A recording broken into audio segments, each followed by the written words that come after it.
Now coming to the shaft of the tibia, it has 3 borders and 3 surfaces. Now the most prominent border which we have discussed, this is the anterior border. It is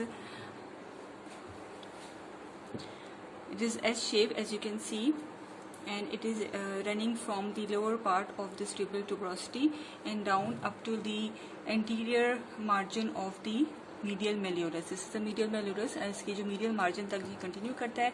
This whole S-shaped curved prominent border is the anterior border, and it basically is along with the medial surface, is subcutaneous and forms the shin. Then running from the medial condyle से लेकर नीचे तक जाएगा, जो उसके medial malleolus के posterior border तक या posterior margin तक जाएगा. This is the medial border. So we have the anterior border and this is the medial border. इसी तरह से जो lateral condyle है, lateral condyle के जो fibular facet है उसके थोड़ा सा नीचे से start करता है and it runs to the lateral side पर. This is a fibular notch जहाँ पर lower end of the fibula articulate करता है. यहाँ इसके anterior margin of the fibular notch तक जाता है. This is the lateral border. So we have the anterior border, the medial border and the lateral border.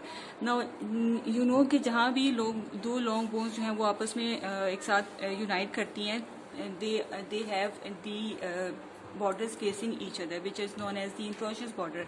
और उस introitious border पे जो है introitious membrane attach होती है. Just like the radius ulna में हमने discuss किया था कि दोनों के बीच में जो introitious membrane होती है जो कि attach होती है उनके respective introitious borders पे. और side of the bone से decide हम देखते हैं कौन सा जो है उसका medial और lateral उसका introitious border है. तो tibia चूंकि medial bone है तो ये इसके laterally present होगा fibula. तो tibia का जो lateral बॉर्डर है वो उसका इंट्रोशियस बॉर्डर होगा, whereas जो फिबुला है उसका मीडियल बॉर्डर जो होगा वो उसका इंट्रोशियस बॉर्डर होगा. So this is the lateral border. इसको हम इंट्रोशियस बॉर्डर भी कहते हैं बिकॉज यहाँ पर जो है इंट्रोशियस मेम्ब्रेन अटैच होती है जो कि उसको अटैच करती है with the fibula. Now coming to the surfaces. अब जो ये anterior border the sharp border था और ये जो उसका मीडियल बॉर्डर है जो कि दोनों मीडियल मेलुलस के एंटीरियर और पोस्टीरियर मार्जिन्स पे जा रहे हैं, ये सारी इसकी जो है वो मीडियल सरफेस है. Medial surface again it is a subcutaneous surface है सारी की सारी. और इस तरह से जो एंटीरियर बॉर्डर और जो लेटरल और इंट्रोशियस बॉर्डर है इसके बीच में जो सरफेस है ये इसकी लेटरल सरफेस है. अच्छा, अब जो लेटरल बॉर्डर और इधर से जो मीडियल बॉर्डर है, ठीक है, इसके बीच में जो ये बैक साइड पे सारी सरफेस इस whole is the posterior surface. Posterior surface को अगर आप देखो तो इसमें आपको दो प्रोमिनेंट सी लाइन्स नजर आएंगी. एक ओब्लीक लाइन है, बहुत प्रोमिनेंट सी रिज है जो रन कर रही है from the posterior part of the lateral condyle से लेकर ओब्लीकली रन करती है और मीट करती है मीडियल बॉर्डर को up to the junction of upper and lower thirds पे. दिस हम कहते हैं सोलियल लाइन. ठीक है, यहाँ पर सोलियस मसल की अटैचमेंट होती है.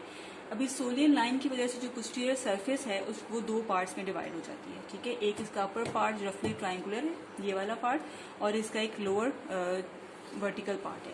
अब इसमें अगर आप देखो तो वर्टिकल पार्ट में भी running from this middle of the soleal line एक वर्टिकल रिज आपको नजर आ रही है. ठीक है, this vertical ridge is basically dividing the lower part of the vertical part of the posterior surface into again two parts में divide कर देती है इसको. एक पार्ट जो कि इधर मीडियल मेल्यूलस के साथ होगा वो उसका मीडियल पार्ट बन जाएगा, और एक जो दूसरा पार्ट है वर्टिकल रिज के ऑपोजिट साइड पे इनके close to the facing the interosseous border, ये इसका लेटरल सरफेस बन जाएगी. ठीक है, तो बेसिकली हमने पोस्टीरियर सरफेस को दो पार्ट्स में इनिशियली डिवाइड किया था बाय द सोलियर लाइन. एक ऊपर ट्राइंगुलर पार्ट बन गया इसका स्मॉल, और नीचे इसका हमने वर्टिकल पार्ट बनाया था. इस वर्टिकल पार्ट को अगेन हॉरिजॉन्टल वर्टिकल रिज है जो कि इसको लेटरल और मीडियल पार्ट्स में डिवाइड कर रही है.